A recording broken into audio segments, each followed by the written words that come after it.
जब वो गोलमेज सम्मेलन में पहुंचे तो वहां पर वो क्या मांग रहे थे? भाई कांग्रेस स्वराज चाहती थी, वो तो सिर्फ इतना ही मांग रहे थे कि भाई हमें ये बता दीजिए कि जो स्वराज आप मांग रहे हैं उस स्वराज में हमारे समाज का क्या स्थान होगा, हमारे समाज को क्या मिलेगा। दलित, महिला, मजदूर, पिछड़े, आदिवासी, इनके लिए क्या है आखिरकार? स्वराज में क्या है इनके लिए, क्या हिस्सा होगा इनका?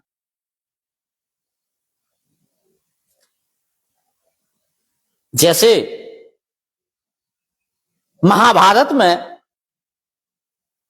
कृष्ण पांडवों के दूत बनकर के कौरवों के पास गए थे, दुर्योधन के पास में गए थे, तो कृष्ण क्या मांग रहे थे? रामधारी सिंह दिनकर की कुछ पंक्तियां हैं कि दे दो केवल 5 ग्राम, रखो अपनी धरती तमाम। लेकिन दुर्योधन वह भी दे ना सका, आशीष समाज की ले ना सका। तो कृष्ण वहां पर केवल 5 गांव ही तो मांग रहे थे, लेकिन 5 गांव ना मिलने पर वहां महाभारत हो गया। और यहां डॉक्टर अंबेडकर जब गोलमेज सम्मेलन में पहुंचे, इस देश के करोड़ों लोगों के दूत बनकर के, तो क्या मांगा था उन्होंने कि स्वराज में हमारा हिस्सा क्या होगा, स्वराज में हमें क्या मिलेगा। 2-4 बातें ही कही थी उन्होंने कि शिक्षा का अधिकार दे दो, संवैधानिक सुरक्षा दे दो, सामाजिक न्याय दे दो। बस इतना ही तो मांग रहे थे आपसे। वो तो कहते थे कि हम आजादी में आपसे ज्यादा बढ़ चढ़ करके हिस्सा लेंगे, हमारा समाज आपसे ज्यादा बढ़ चढ़ करके हिस्सा लेगा। लेकिन आपने क्या किया? क्या आपने ये आश्वासन दिया उनको? जब पांडवों को उनका हिस्सा नहीं मिला तो वहां महाभारत हो गया, करोड़ों लोग उसमें मारे गए। करोड़ों ना रहे होंगे, लाखों रहे होंगे। लेकिन यहां पर तो उन्होंने दूसरा महाभारत होने से बचा लिया इस देश को। अगर संविधान में दलित, पिछड़े, महिला, मजदूर, शोषित, वंचितों को अगर समानता ना मिलती, सामाजिक न्याय ना मिलता, आरक्षण ना मिलता, तो आज वही करोड़ों दलित, आदिवासी, पिछड़े लोग सड़कों पर बंदूक लेकर के आपसे लड़ रहे होते कि हमारे हक अधिकार भी हमें वापस कीजिए। तब फिर इस देश का लोकतंत्र भी फेल हो जाता और संविधान भी फेल हो जाता, हमारा देश भी कहीं ना कहीं गृहयुद्ध की चपेट में आ जाता। तो हमें तो एहसान मानना चाहिए उस व्यक्ति का, हमें ऋणी होना चाहिए उस व्यक्ति का कि जिसने इस देश में दूसरा महाभारत होने से बचा लिया। नहीं तो भाई करोड़ों दलित, आदिवासी, पिछड़े लोग बंदूक लेकर के आज सड़कों पर समानता के लिए, अपने हक अधिकारों के लिए, सामाजिक न्याय के लिए लड़ रहे होते आपसे। तो सबल हिंदुओं को यह बात ज्यादा समझनी चाहिए। लेकिन इस सब के बावजूद भी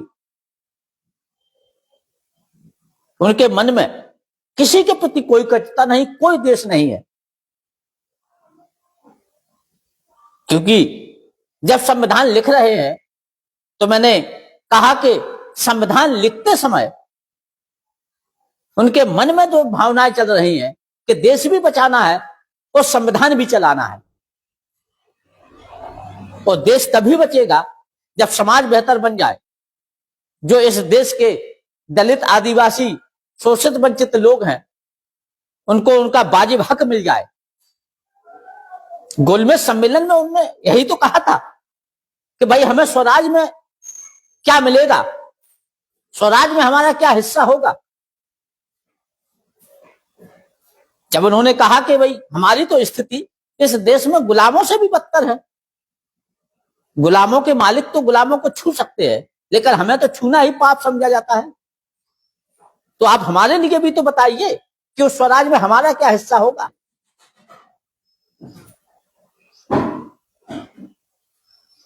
तो उन्होंने जब संविधान लिखा तो संविधान लिखते समय संवैधानिक मूल्य भी डाल रहे हैं ताकि इस देश में कोई दूसरा गृह युद्ध ना हो जाए, दूसरी महाभारत ना हो जाए इस देश में। लेकिन हमारे लोग हमारे अपने देश में उनकी अपनी भूमि पर उनका अपमान कर रहे, उनका तिरस्कार कर रहे, जबकि दुनिया में उन्हें पूजा जा रहा है। कोलंबिया विश्वविद्यालय ने अपने 300 सालों के इतिहास में एक सर्वे किया कि उनके 300 सालों के इतिहास में कौन सा विद्यार्थी सबसे ज्यादा इंटेलिजेंट था। तो आप सोचिए कि वहां पर उनके 300 सालों के इतिहास में डॉक्टर अंबेडकर का नाम सर्वश्रेष्ठ पायदान पर था। यूएन ने उनको महामानव घोषित कर रखा है, और हमारे अपने देश में उनकी अपनी मातृभूमि में उनका अपमान हो रहा, उनका तिरस्कार हो रहा, जबकि वो व्यक्ति तो इस देश को बचाना चाहता था, वो तो समाज को जोड़ने का काम कर रहे थे।